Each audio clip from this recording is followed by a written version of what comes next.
Assalamualaikum warahmatullahi wabarakatuh. Bertemu lagi dengan saya Rian Sastra Indonesia. Pada kesempatan kali ini saya akan melanjutkan pembahasan yang kemarin ya. Yang kalau misalkan kalian itu menonton video saya yang kemarin atau yang sebelumnya, yaitu mengenai kaidah kebahasaan teks laporan hasil observasi. Oke, lanjut saja untuk pembahasan yang sekarang ya, yaitu mengenai langkah-langkah dalam menyusun ataupun menulis teks laporan hasil observasi. Jadi langkah-langkah dalam menulis teks laporan hasil observasi. Jadi seperti itu. Oke, untuk langkah yang pertama itu menetapkan tema atau topik pembahasan ya. Jadi seperti itu. Hasil dari suatu penelitian ataupun pengamatan.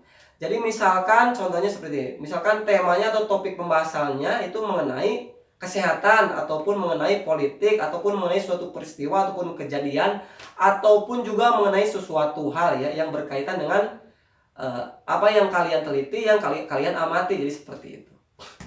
Oke, lanjut saja untuk langkah yang kedua, yaitu menetapkan judul ya atau menentukan judul dari hasil suatu penelitian ataupun pengamatan ya, seperti itu. Jadi misalkan judulnya contohnya seperti itu. Misalkan antivirus A atau antivirus C untuk virus corona. Misalkan judulnya seperti itu. Nah, untuk yang ketiga yaitu mengumpulkan materi ya. Langkah yang ketiga itu mengumpulkan materi atau bahan sama saja seperti itu. Mengumpulkan materi atau bahan sama saja sih seperti itu. Sebentar ya, saya mau minum dulu. Sebentar. Saya mau minum dulu soalnya haus saya. Terima kasih ya sudah menunggu. Yang ketiga yaitu mengumpulkan bahan atau materi ya. Alhamdulillah ya, saya kenyang nih. Jadi maksudnya itu mengumpulkan bahan atau materi di sini. Jadi maksudnya adalah seperti ini. Misalkan kalian itu melakukan suatu penelitian ataupun pengamatan. Jadi materi yang didapatnya itu mengenai hasil dari suatu penelitian atau pengamatan itu jadi apa saja yang akan disampaikan seperti itu. Nah, jadi seperti itu. Untuk yang keempat yaitu menyusun kerangka. Yang langkah yang keempat itu menyusun kerangka dari teks laporan hasil observasi, misalnya seperti itu. Jadi kan kalau misalkan dalam teks laporan hasil observasi itu kalau yang kan ada jenis-jenisnya ya. Kalau misalkan kalian itu menonton video saya yang sebelumnya, itu ada yang dijelaskan mengenai jenis-jenis atau macam-macam dari teks laporan hasil observasi. Kan ada yang bersifat formal, ada juga yang bersifat non formal. Jadi seperti itu. Tapi kebanyakan itu yang bersifat formal ya. Jadi seperti itu. Nah, jadi seperti itu.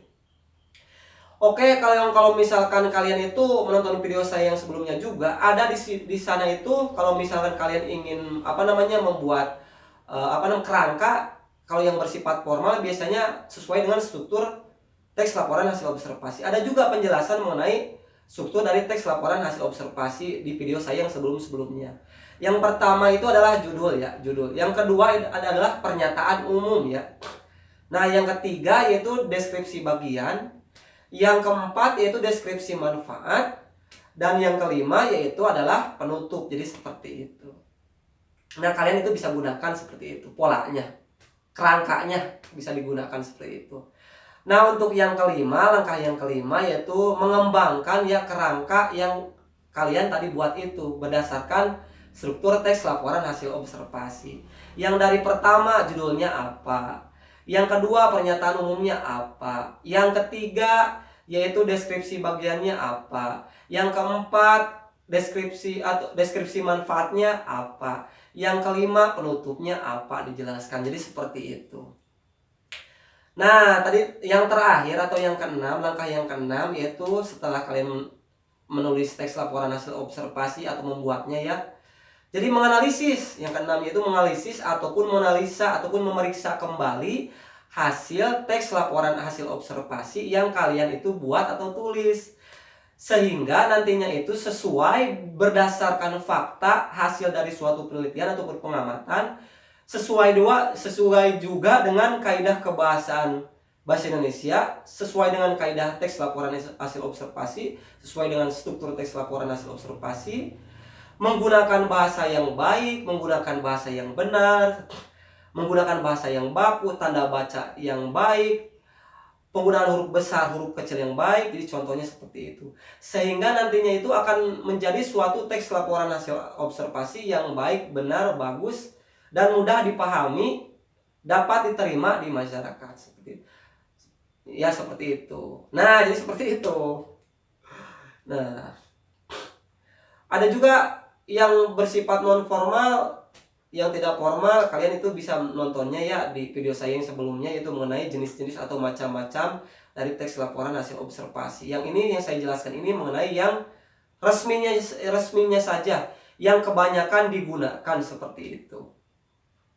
Istilahnya malah yang berbadan lisensi lah, seperti istilahnya seperti itu. Nah, jadi dalam langkah-langkah menyusun teks laporan hasil observasi itu jadi seperti itu langkah-langkahnya. Terima kasih. Silahkan direalisasikan atau dibuat, dilaksanakan. Semoga bermanfaat. Jangan lupa like dan share channel saya ini. Dan jangan lupa subscribe channel saya ini untuk memotivasi saya ataupun mendukung saya membuat konten pembelajaran bahasa Indonesia, khususnya pada pembelajaran kali ini, yaitu pembelajaran bahasa Indonesia untuk kelas 7 SMP. Untuk pembelajaran kelas 7 SMP lainnya nanti saya akan cantumkan linknya di deskripsi ya, di bawah di sini. Oke, terima kasih telah menonton channel saya. Semoga bermanfaat. Saya akhiri. Wassalamualaikum warahmatullahi wabarakatuh.